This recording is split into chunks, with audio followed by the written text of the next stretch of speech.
folks, Ariel over here with a little update on our ducks. I don't know how long they'll stay in the frame here or if I'll have to move, but they are currently climbing up the topsoil pile behind me because it's snow free and they like that melty edge between the bare dirt and the snow as things are melting. So how have the Khaki Campbell ducks worked out for us? If you've been following along here for a while, hi pretty girl. We started with blue Swedish ducks, which I chose because they were supposed to be very, very cold hardy, which they were. How are you ladies all going? Mr. Quack is headed out in front of the pack. They were very, very cold hardy. We also were hoping for a consistent egg supply and possibly eating spare males that end up being produced over time. They were said to go broody and so, at least have a chance of going broody. So that was one of the things we were looking for and be a pretty tough cold hardy breed. So they were very tough and cold hardy. We found that for us anyway, they just did not lay very well at all. And because of some other complications which were not their fault, they did not end up being, we only ended up with one hen for quite a while, and she did not end up deciding to be a mother, which I don't expect 100% of hens to go broody, and so that wasn't exactly shocking since we only ended up with one. Yes, I see my ducks have abandoned me, and this wasn't supposed to be a cat video, it was a duck video. We might have to go move the camera. So I'm sure you can see the ducks waddling in the background. Looks like we got a little duck love making going on. So the blue Swedish, we found new homes for them and a couple other local homesteads. Last time I talked to those folks, they were still doing well. And a year ago, which is why I decided this was a good time to do an update on this, a year ago this week, we got our flock of Khaki Campbells. I picked them because they were supposed to be the top egg-laying breed that there is, not only of ducks, but outlay most chickens. And that is really what we're looking for. Our chickens lay well, but we wanted just variety on the homestead in general. And ducks sometimes lay most strongly at slightly different times than chickens. So how have they been doing now that we've had them for a year? They have been great. We got them in the mail a year ago from Metzer Farms. I know there are particular traits that are natural to the breed of Khaki Campbell, where it was hoping it would be stock that we would also, have here on our place for a very long time. I wanted to get them from a very high quality hatchery, and they have a reputation for having very high quality stock, and we have been very, very happy with them. Coming back to talk to the camera. Anyway, the very earliest one started laying at just over 4 months old, which is pretty incredible. The earliest of our blue Swedish hens that ever laid was more like 8 months. So that makes a very big difference in how much time and care and feed that goes into one before you start to get something in return. They are funny things to just watch. Also, they're a little bit of a smaller bird overall, so they do eat a little bit less feed than the blue Swedish we found. And they have been laying phenomenally. Since the first one started in that 4.5 months between when the Khaki Campbell started versus the blue Swedish, this flock, which has 8 hens and 1 drake, laid almost 1,200 eggs for us before we would have got the first one from our blue Swedish. So that's a pretty big difference. We're very happy with that. Of the 8 ladies, we have had, I think, the one thing I don't love about them is that they're so identical looking. I can tell the drake apart from the hens, of course, but I can't really tell the hens apart.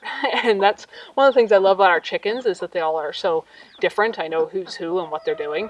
But with the ducks, I can't really tell who's who. But it seems like at least 6 of the ladies have laid every single day since they started laying, because we have gotten at least 6 eggs every day.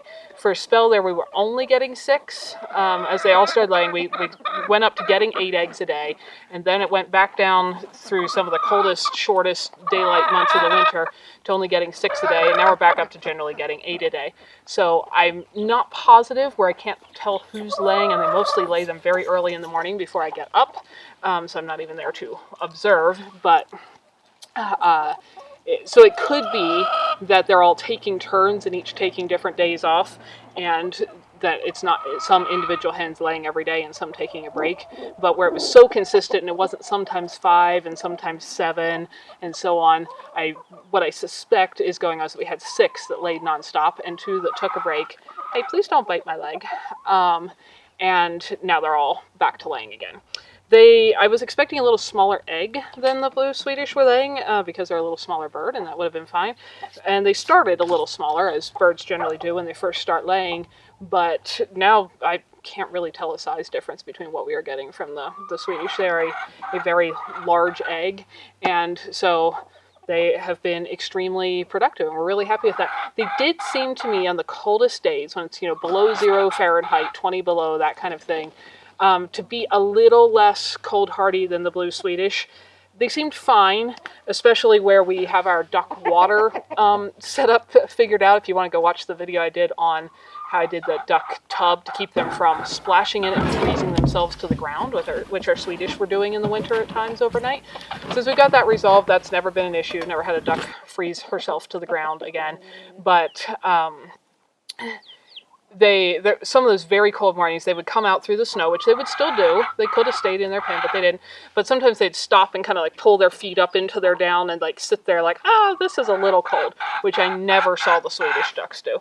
So I'm assuming that they are indeed just a hair less cold hardy. But despite that, they made it fine through the winter. Every single day I opened the door every morning. They had the option to stay in their pen or go out. They always wanted to go out. They wanted to walk through the snow. Like I said, right now where we've got snow edges where it's, melting versus not because they like water and mud. They like following those edges every day as they're melting a little more and playing and dibbling their bills into that mud line.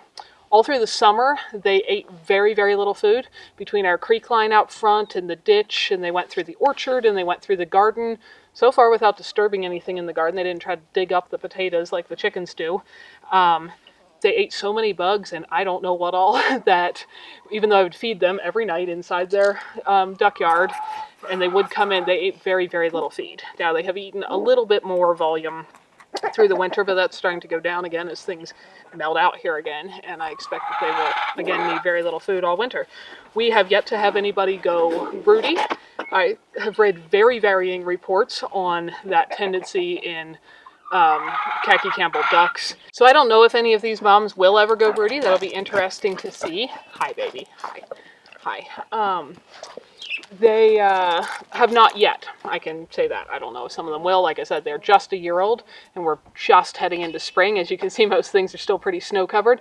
So we shall see if they... I don't want to throw things right now. I'm trying to talk to the camera. If any of them do. If not, if we do want to raise more baby ducks, we can, I'm quite sure, put them under one of our many broody chicken mamas. But that'll be interesting over time to see if any of them ever do decide they want to be a mother. So far they haven't. But they've been very, very good at, since they were little ducklings, I've fed them in the evening inside that duck yard. They just come in at night when it's about dusk, and I go out and close the door. And they're safe all night. I open the door in the morning since they lay so early, and this was true of the Swedish as well. Ducks in general, from what I know, tend to lay their eggs very early in the morning. So usually they've all laid before I even get up for the morning. So all the eggs are in there, and that makes them very easy to find. You don't have to wonder where they are. Then I open the door and they come and go through the course of the day. You see they're over there under the wheelbarrow end right now. So we are really, really happy with them. If I'm right in my guess, actually at least 6 or 8 hens have laid every day since they started laying. Now it's not a full year yet since they started laying, but if they keep that up over the next 4 months here, we might have a bunch of ducks actually laid 365 days out of the year, which would be incredible. And then I know people are going to say, well, you've got chickens that are laying and you've got ducks. What are you doing with all of these eggs? Well, mostly we eat them.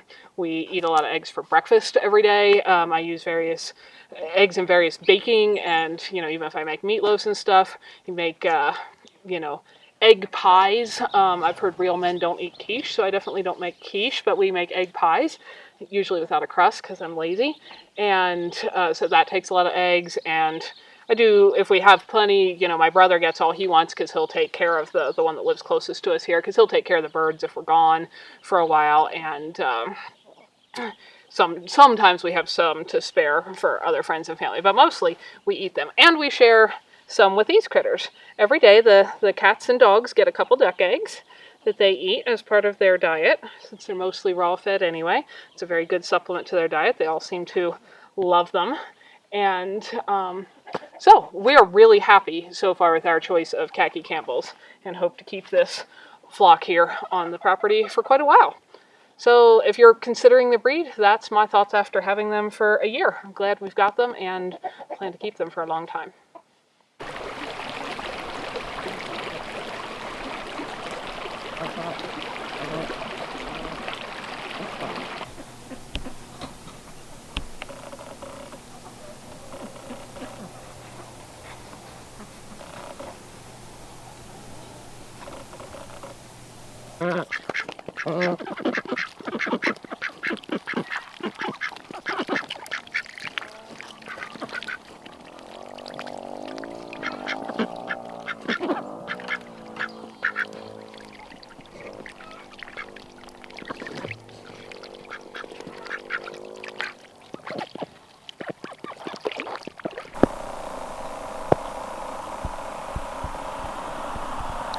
Thanks for spending your valuable time with us. I hope you learned something interesting and useful.